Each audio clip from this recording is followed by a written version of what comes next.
The rain started suddenly, as it often does in the last week of October. Not the polite, drizzling kind that you can ignore if you walk fast enough. No, this was a mean, vengeful downpour. Heavy, fat drops the size of small coins lashed against the asphalt, turning the street into a black mirror that reflected the trembling, distorted shapes of streetlights and neon signs. Within seconds, my hair was plastered to my scalp, and my thin autumn coat, the one I'd bought because it looked cute, not because it was practical, became a soaked rag clinging to my shoulders. I stood under the narrow awning of the Centaur bar, hugging myself and trying to become as small as possible. The awning was old, its fabric frayed at the edges, and it leaked in 3 places. Cold water dripped onto my left shoulder with maddening regularity. Thump, thump, thump. Like a tiny, wet metronome counting down the seconds until something terrible happened. I didn't know it then, but that dripping sound would haunt me for weeks. Stupid. So stupid, I muttered to myself, my breath fogging in the cold air. I'd seen the weather forecast that morning. A cheerful weather girl with 2 white teeth had warned of heavy rain and strong winds. But I'd been running late, as always, and I'd grabbed the first coat I saw. Now I was paying for it. My thin tights were soaked through, my shoes squelched with every tiny shift of weight, and my fingers had turned a worrying shade of purple. The last customers had left half an hour ago. I could still smell them. A sour mix of cheap beer, stale cigarette smoke, and that one guy's cloying cologne that he must have bathed in. I'd wiped down the sticky tables, stacked the chairs upside down on the tabletops, and counted the register under the tired, half-closed eyes of Mike, the bartender. Mike was in his 60s, with a gray beard that always had crumbs in it, and the patient expression of a man who had seen every kind of drunk there was. He didn't talk much, which I appreciated. After 12 hours on my feet, running from the kitchen to the bar to the cramped back office, I didn't have the energy for small talk. "You heading out, Jules?" Mike asked, pulling on his worn leather jacket. His voice was gravelly, like stones rolling in a tin can. "Yeah, Andrew was supposed to pick me up, but..." I pulled out my phone and pressed the power button. Nothing. The screen stayed black, dead as a stone. Battery died. He texted earlier, emergency business trip, St. Petersburg, 3 days. Mike grunted. "So how you getting home?" "Bus, I guess. Or walk." I tried to smile, but my face felt stiff from the cold. "Walk? In this?" Mike gestured toward the glass door. Beyond it, the world had disappeared into a gray, watery curtain. The streetlights were blurred into soft, orange orbs. "It's almost midnight, Jules, and it's freezing out there." "I'll be fine." I said it with more confidence than I felt. Mike looked at me for a long moment, then shrugged. "Suit yourself, but lock up behind me. And for God's sake, call a cab if you can't get a bus. Don't be a hero." He pulled the hood of his jacket over his head, pushed the door open, and disappeared into the rain. I watched him walk to his old pickup truck, his silhouette hunched against the wind. The engine coughed to life, and he drove away, his taillights shrinking to 2 red dots before vanishing around the corner. Then I was alone. The bar felt cavernous without him. The neon sign above the door, a faded centaur holding a martini glass, buzzed and flickered, casting the room in intermittent washes of sickly green light. I grabbed my purse from under the counter, checked one last time that the back door was locked, and stepped outside. The cold hit me like a physical slap. The wind had picked up, and it carried the rain almost horizontally. I pulled my collar up, but it was useless. Within 10 seconds, my face was wet, my neck was wet, and water was trickling down my spine. I started walking toward the bus stop, my head down, my arms wrapped around my chest. The street was empty. Completely, utterly empty. That should have been my first warning. In a city this size, even at midnight, there's usually someone. A drunk stumbling home, a stray dog, a pair of headlights in the distance. But tonight, there was nothing. Just the rain, the wind, and the sound of my own squelching footsteps. The bus stop was a pathetic little shelter with a cracked plastic roof and a bench that was always wet. I sat down anyway, shivering, and stared at the road. The timetable on the wall said the next bus was due in 23 minutes. 23 minutes of sitting in the cold, getting wetter, waiting for a bus that might not even come. I'd waited here before, on other late nights. Sometimes the bus showed up.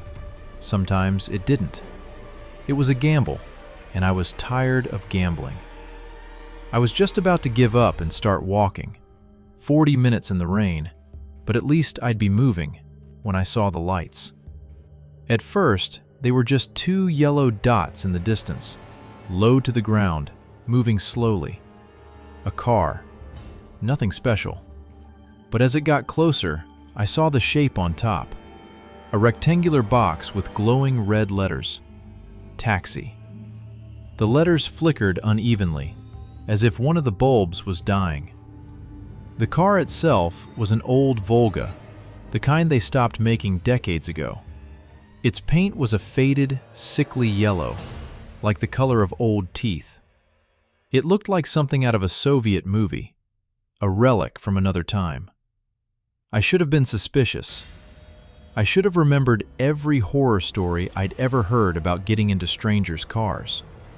But I was cold. I was tired. My feet hurt. My head hurt. And the thought of walking 40 minutes in the rain made me want to cry. So when the car pulled up to the curb and the window rolled down with a rusty screech, I didn't hesitate. "Good evening, beautiful." The voice that came from inside was raspy, warm, with an accent I couldn't quite place. It might have been Georgian, or Armenian, or something else entirely. Get in, you're soaking wet. Where to?" I didn't even look at the driver's face. I just opened the back door. It creaked, a long, low sound like a door in a haunted house, and climbed inside. The seat was vinyl, cracked and patched with duct tape. The air was thick and warm, smelling of old cigarettes, cheap air freshener, and something else. Something sweet and musty, like dried flowers left in a dark room for too long. "Builder Street, number 45, I said, slamming the door shut. "Third entrance." "Ah, Builder Street. I know it well." The driver put the car in gear, and we pulled away from the curb. The old engine rumbled, a deep, throaty sound that vibrated through the seat. "Bad weather tonight. You work late?" "I'm a waitress, at the bar back there." "Hard work, on your feet all day." He shook his head sympathetically. I could see him now, in the glow of the dashboard. He was a stocky man, maybe 50, with thick black hair graying at the temples and a heavy, drooping mustache. His fingers were thick, too, covered in gold rings that caught the light. When he turned his head slightly, I saw gold crowns on his teeth. He smiled, a wide, friendly smile that seemed almost rehearsed. "People are rude, drunk. They don't respect a pretty girl like you." "It's not so bad," I said, though it was a lie. It was bad. It was exhausting. But I didn't want to complain to a stranger. The rain hammered against the roof of the car, a constant drumming noise that should have been soothing, but somehow wasn't. I leaned my head against the cold window and watched the city go by. We passed the all-night pharmacy, its windows fogged with condensation. We passed the shawarma stand where the owner always waved at me. We passed the old cinema that had been closed for years, its marquee still advertising a movie from 1998. And then we turned. It was a small turn, onto a side street I didn't recognize. But I didn't think much of it. Drivers take shortcuts all the time. It was only when we turned again, onto a street that was barely more than an alley, that I started to feel uneasy. "This isn't the way," I said, sitting up straighter. "Shortcut," the driver said, waving a hand dismissively. "Traffic on the main road. Accident, I think. This way is faster." I looked out the window. The buildings here were different, older, grimmer, with soot-stained brick and windows that had been boarded up for years. Some of them had graffiti, faded tags that looked like they'd been there for decades. I didn't recognize any of this. I'd lived in this city my whole life, and I had never seen these streets. "I'd rather take the main road," I said, trying to keep my voice calm. "Trust me, beautiful. I know what I'm doing." His voice was still warm, but there was something underneath it now, a hardness, a finality, as if the matter was not up for discussion. I pulled out my phone again, hoping against hope that it had magically charged itself. It hadn't. The screen was still black, dead, useless. I shoved it back in my purse and tried to remember the last time I'd seen a working payphone. Years ago, maybe decades. The car kept moving. The streets kept getting darker. The streetlights here were farther apart, and some of them were broken, leaving pools of impenetrable shadow between them. The rain hadn't let up. If anything, it was falling harder now, a solid curtain of water that turned the world outside into a blurry, impressionist painting. I looked at the driver again. He was staring straight ahead, his thick hands resting on the steering wheel.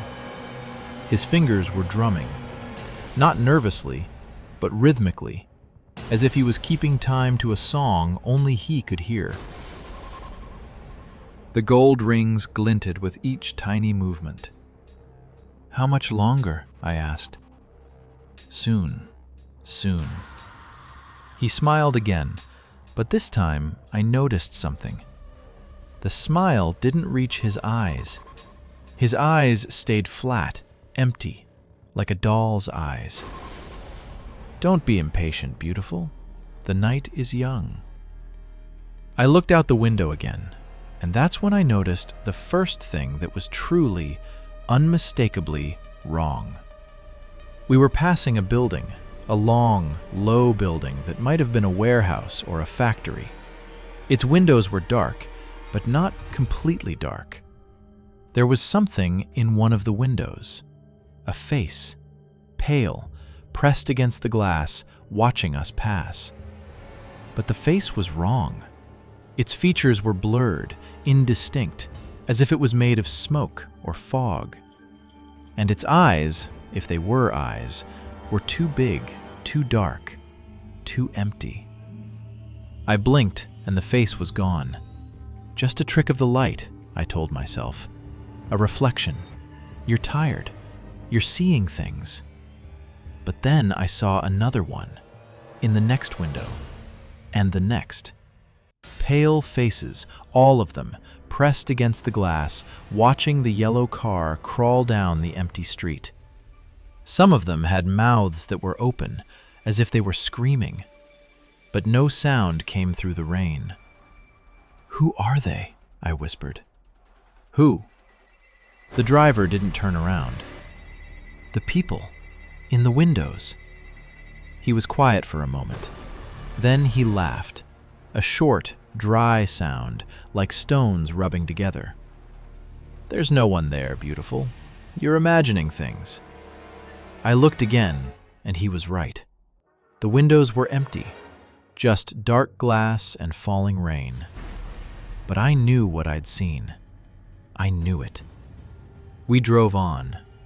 The street narrowed further until it was barely wide enough for the car. The buildings on either side seemed to lean inward, their upper floors jutting out over the road like they were trying to touch each other. The sky had disappeared entirely, replaced by a ceiling of wet, black stone. It felt like driving through a tunnel that had no end. I tried the door handle. It didn't move. I tried it again, harder, pulling with both hands. Nothing.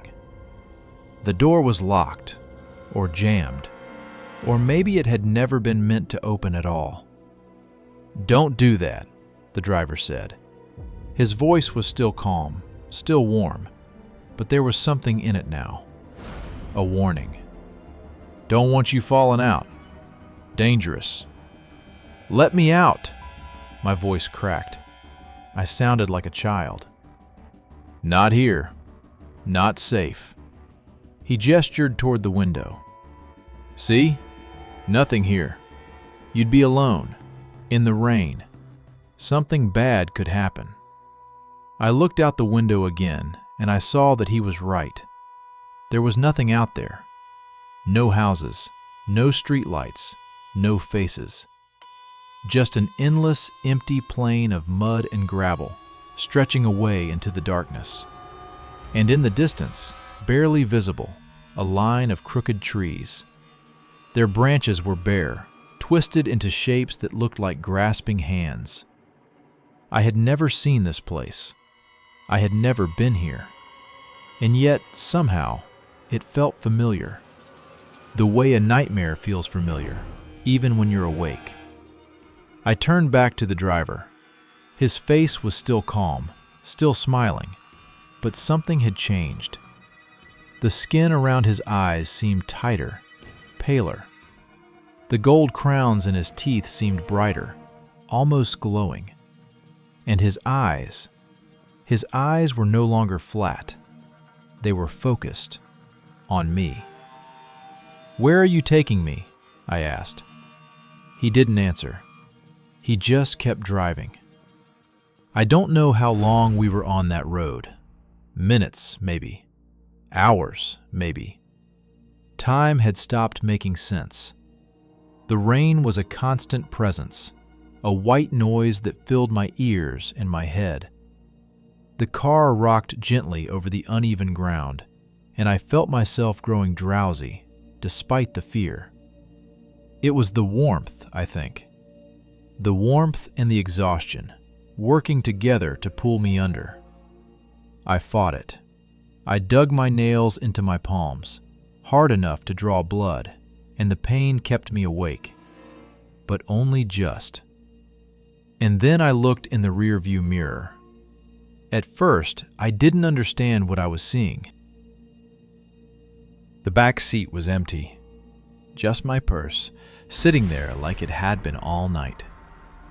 But in the mirror, the reflection of the back seat was not empty. There were shapes there, dark shapes, huddled in the corners, pressed against the windows. They were formless almost, like shadows cast by a light that wasn't there. But they were moving, slowly, subtly, shifting in ways that made my stomach lurch. I turned my head to look directly at the back seat. Nothing, just my purse. I looked back at the mirror. The shapes were still there, closer now. One of them had what might have been a face, pale, featureless, with two dark holes where eyes should have been. It was staring at me. I could feel it. "Who are they?" I whispered again. The driver didn't answer, but in the mirror, I saw his reflection. He was watching me. Not the road, not the shapes, me. His eyes were yellow now, not gold, yellow, like a cat's eyes in the dark. And he was smiling, that wide golden smile. "You see them?" he asked. His voice was soft, almost gentle. "They're passengers, like you. They got in my car, and they never got out." My heart stopped. For one long, horrible second, I felt nothing at all. No fear, no hope, no anything. Just a vast, empty stillness, as if the world had paused. And then the fear came back, twice as strong, and I screamed. I screamed and I grabbed the door handle and I threw myself against the door, again and again, trying to break it open. The car swerved, the driver cursing in a language I didn't recognize, and the shapes in the mirror writhed and twisted, reaching for me with hands that were too long, too thin, too wrong. "Stop it!" the driver shouted, and his voice was not warm anymore. It was cold, sharp, like a blade. "Stop it, or I'll let them have you now." I stopped. I don't know why. Maybe it was the threat. Maybe it was the look in his yellow eyes. Maybe it was the sudden, certain knowledge that he wasn't lying. The shapes wanted me. They wanted me the way a starving animal wants meat. And he could give me to them whenever he chose. I pressed myself against the door, as far from him as I could get, and I tried to breathe. In. Out. In. Out. The air was thick, sweet, rotten. It coated my tongue like old grease. "That's better," he said, his voice returning to its warm, friendly register. "No need for screaming, beautiful. We're almost there." "Where?" I asked, and my voice was a thin, broken thing. "Where is there?" He didn't answer. He just drove. The road straightened. The buildings fell away, replaced by open fields that were dark and empty and endless. The rain slowed, then stopped. The wind died. The world became silent, so silent that I could hear my own heartbeat, loud and frantic, like a trapped bird beating against its cage. And then I saw the lights. They were ahead of us, in the distance, a cluster of orange glows that resolved, as we got closer, into streetlights. And beneath the streetlights, buildings. Low, gray buildings with red roofs and dark windows. A town. A small town, nestled in the middle of nowhere, surrounded by fields and forests and silence. The car slowed. The driver turned off the main road onto a narrow lane that led into the town's center. The buildings here were old, centuries old maybe, with walls of rough stone and roofs of faded tile.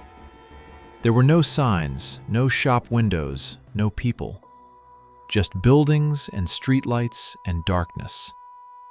"This isn't my city," I said. "No," the driver agreed. "It's not." "Where are we?"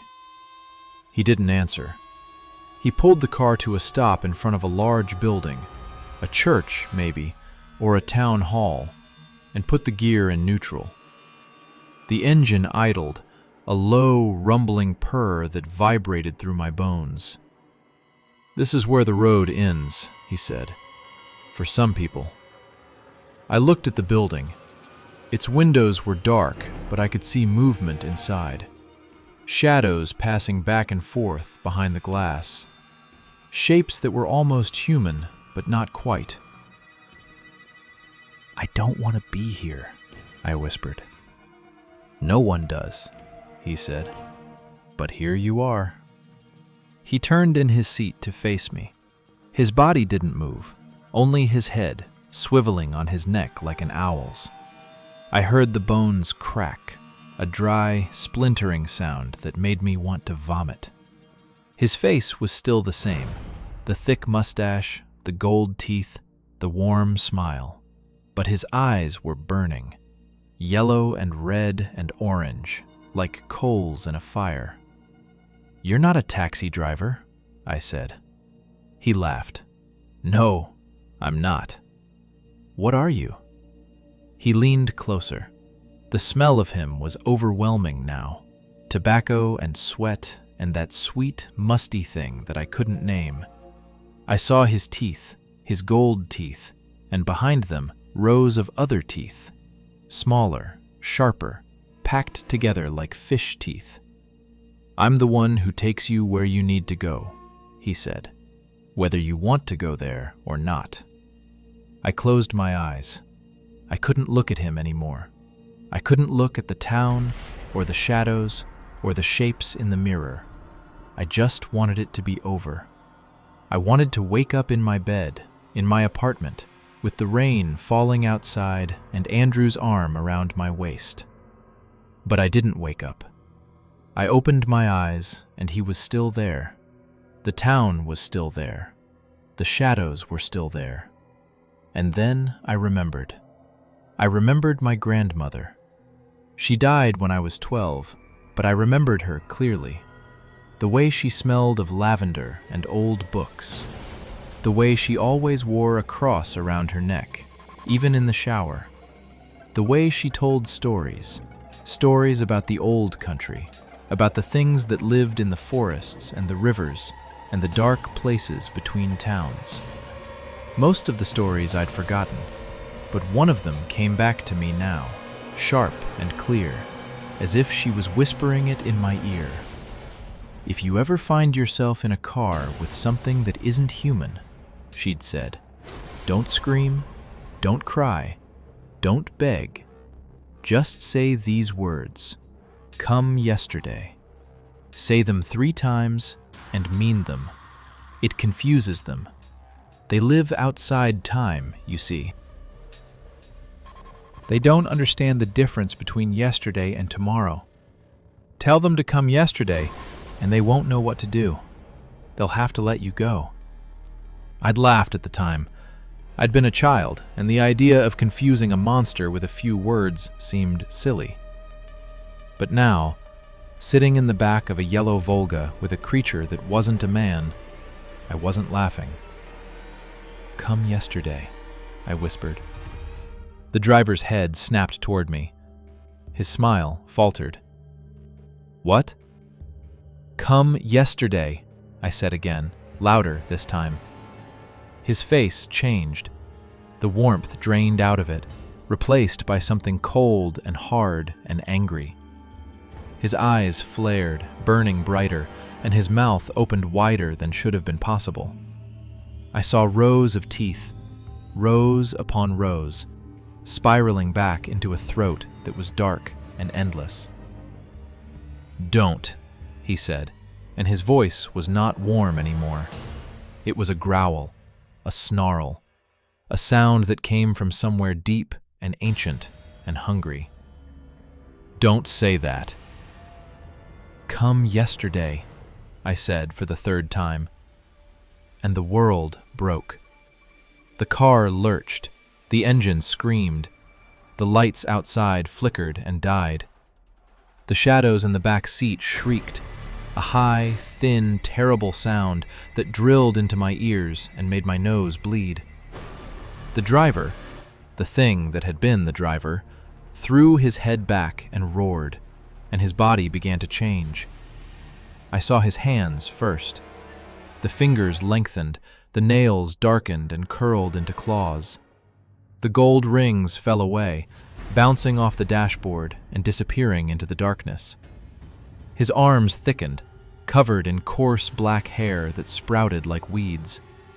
His face twisted, the skin pulling tight over a skull that was not human, that had never been human. The mustache fell away, revealing a muzzle, a snout, a mouth full of teeth that were all the same, long, sharp, yellow. And his feet. I saw his feet. They had been wearing shoes, ordinary black shoes, but the shoes were gone now.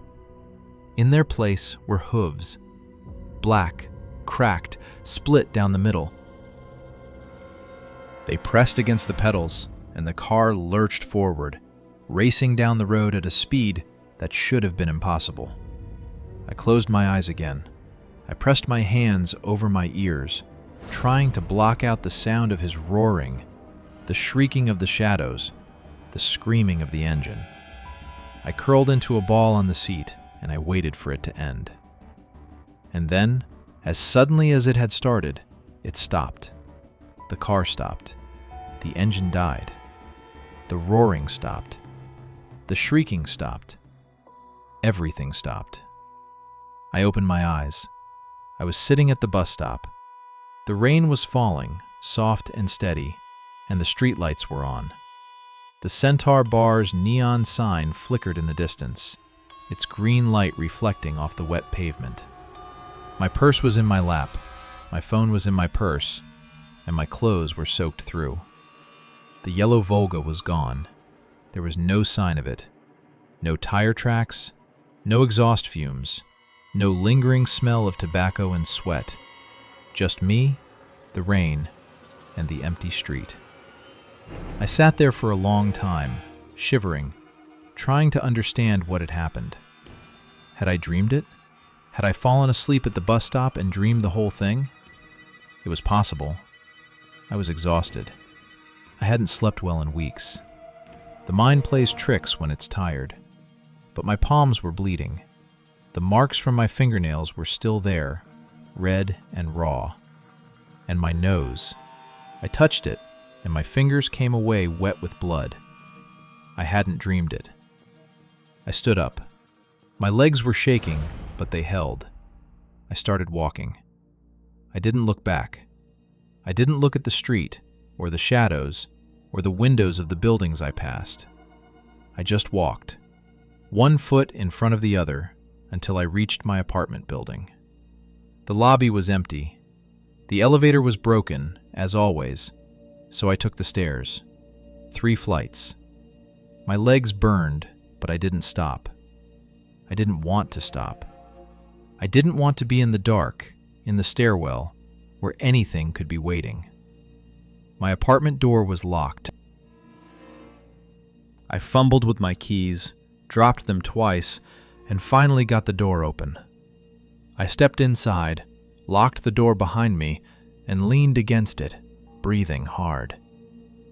The apartment was dark. The windows were dark. The street outside was dark. I didn't turn on the lights. I didn't want to see what might be in the corners. I just walked to my bedroom, took off my wet clothes, and got into bed. I pulled the covers up to my chin and stared at the ceiling. I didn't sleep. I couldn't sleep. Every time I closed my eyes, I saw the driver's face. I saw his yellow eyes, his golden smile, his hooves pressing against the pedals. I saw the shapes in the back seat, the faces in the windows, the town that wasn't a town. When the sun finally rose, I got up. I called Andrew. He didn't answer. He was in meetings, probably, so I left a voicemail. "Hey, it's me. Something happened last night. Something weird. I'll tell you about it when you get home. I love you." I hung up. I made coffee. I sat at the kitchen table and watched the sun climb higher. And I tried to convince myself that it was over. But it wasn't over. 3 days later, Andrew came home. I told him everything. The rain, the taxi, the driver, the hooves, the words my grandmother had taught me. He listened patiently, nodding in all the right places, and when I was finished, he put his arms around me and held me tight. "It was a nightmare," he said. "You fell asleep at the bus stop. You dreamed the whole thing." "I didn't," I said. "My palms were bleeding. My nose was bleeding." "You must have fallen. Hit your head. It's happened to me before. You dream something so real, you can't tell the difference."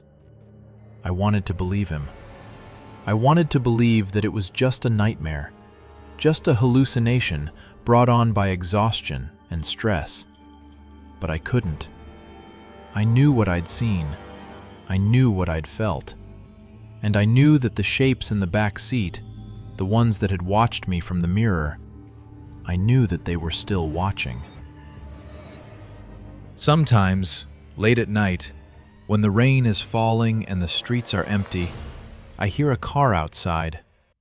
An old car, with a rumbling engine and squeaking wipers. I look out the window, and sometimes, not always, but sometimes, I see a yellow glow at the end of the street. A faded, sickly yellow, like the color of old teeth. And I whisper the words my grandmother taught me. Come yesterday. Come yesterday. Come yesterday. So far, it's worked. The yellow glow fades, the car drives away, and I'm left alone in the dark, with my heart pounding and my hands shaking. But I know, someday, I might say the words and they won't work. Someday, the car won't drive away. Someday, the driver will come for me, and he won't be confused by a few simple words. And when that day comes, I'll be in the back seat again, with the shapes, with the shadows, with the ones who never got out. I don't take taxis anymore, not ever. If I can't walk, if I can't take the bus, I don't go. I've lost my job. You can't be a waitress if you refuse to work late shifts. I've lost friends. They think I'm crazy, paranoid, agoraphobic. Maybe I am, but I'd rather be crazy than be a passenger in that car again. Sometimes I wonder about the driver, what he is, where he came from, how many people he's taken. I wonder if he's still out there, cruising the rainy streets, looking for tired, desperate people who make the mistake of flagging him down. I know he is. I can feel it. And sometimes, late at night, when the rain is falling and I can't sleep, I hear his voice. Warm, friendly, with that slight accent I could never place. Good evening, beautiful. Get in. You're soaking wet. And I pull the covers over my head and I whisper the words over and over until the sun comes up. Come yesterday. Come yesterday. Come yesterday. Please, God, let him come yesterday. And not today. Not tonight. Not ever again.